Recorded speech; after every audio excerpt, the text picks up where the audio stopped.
6.04, patterns part 1. I'm going to start with the exploration, the first 2 questions, and then the model. So here's an exploration. We have 3 different figures, figure A, B, and C. And then we have columns here. So we're just going to go through and answer all of figure A first, figure B second, and then C last. And hopefully we'll be able to start figuring out that there's a very obvious pattern developing. Write an expression to represent the area of each figure for the given side lengths in the large square. So for the first one, A, our side length is 4. So that means this side is 4, 4, 4, and 4. We're trying to find the area. The area is just one side squared. So 4 times 4 is 16. Okay, we don't actually need these all the way around the outside. So the area of figure A in this row is 16. Well, what if our side, instead of being 4, it was x? So now we have one side is x. The area of a square that has a side length of x is simply x squared.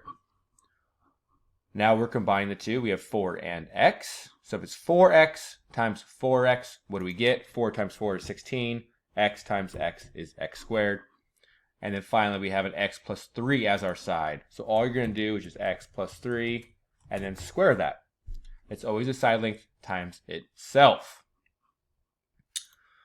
Now, area of figure B. It's the same side, or it looks like it's the same exact square, except we're subtracting something. It's removed a unit, 1 by 1, which is equal to 1. So we're going to find the same area, but then subtract what's been pulled out. So 16 minus 1, we can do that math, that is 15. Now it's x squared, subtract 1. And we can't simplify that any further. This one, just type in what's in the box to the left, and then subtract 1. And finally the same thing here again. X plus 3, parenthesis, squared, and subtract 1. This last one over here, we have 2 figures that looks like it's the same size.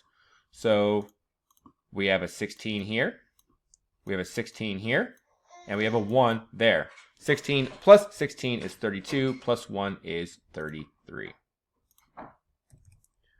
So same thing down here. We're going to just basically write what we had in this box and then add 1. So we have, sorry, that's not true. Let me rephrase that. We're going to take this number, multiply by 2, and then add 1. 16 times 2 plus 1 is 33. So we're going to have 2 on the outside times x squared, and then we're going to add 1. We can do 2 times 16. That is equal to 32. X squared, and then add 1. And then finally, we're going to have a 2 on the outside of here. X plus 3 squared plus 1. All right, so that's the exploration. Let's go look at question 2 and see if we can figure it out. So we have a figure of large squares. We know the side length is equal to x. So the entire area is x squared. And what's happening? We have how many little units? There's 1 times 1 is 1. We have a 2 over here, 3, and we have 4 of them. So x squared minus 4 is the area of the shaded figure. So x squared minus 4. Question 3. All right, well, we have 2 rectangles, x by x. So this is x here, this is x here, and that's x here. So x times x is x squared. X squared. What is this area over here? Well, there's a 2 and a 2, so 2 times 2 is 4. 2 times 2 is 4. So we have 2x squared plus how much is over here? 4 plus 4 is 8. 2x squared plus 8. Oops, I forgot my right arrow. Right arrow plus 8. And now finally our model. Actually, I'm probably going to do this, the U-try as well. Okay, so draw the next figure in the pattern. Oh, I put the wrong image. Here we go. So we can see what's happening here. Step 1. It's really important to acknowledge the number of the step. Just where you're going to start at. 1. We have 1 in the middle, which is also 1 by 1. Step 2 is 2 by 2. Step 3 is 3 by 3. So let's count up all, actually let's draw the image and then we'll count the squares in the table. So the image for number 4, instead of a 3 by 3, it's now step 4, so it's a 4 by 4. This grid over here is not to scale, so the shapes aren't going to look like they're much bigger. And then we're adding 4 small squares out here. And these are also drawn terribly. Please excuse me. So, what is 4 times 4? 4 times 4 is 16. Oops, that's not what I wanted. 16, and then plus 4 is 20. So there's 20 over here. Let's go through and answer this table now, or complete the table as far as we can. Step 1, how many squares do we have? We have 5. Step 2, we have 4 in the middle, or 2 times 2, and then add 4. So we get 8. Step 3 is 3 times 3 is 9, plus 4 is 13. And we did this one already. 4 times 4 is 16, plus 4 is 20.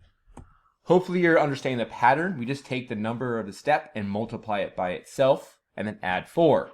So 10 times 10 is 100, plus 4 is 104. And then this one, remember, it's whatever step number we are, so it's x squared, and we add 4 at the end. All right, now finally, our you try. Okay, this was a little tricky, because step 1, there's no box here. Oh, I'm in the wrong, there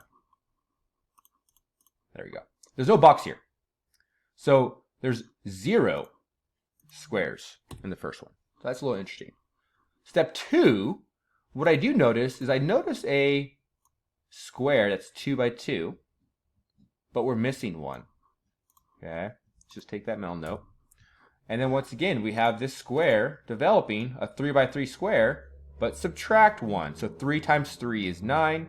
Subtract 1 is 8. So what is happening? We're going to have a 4 by 4 shape. Subtract 1.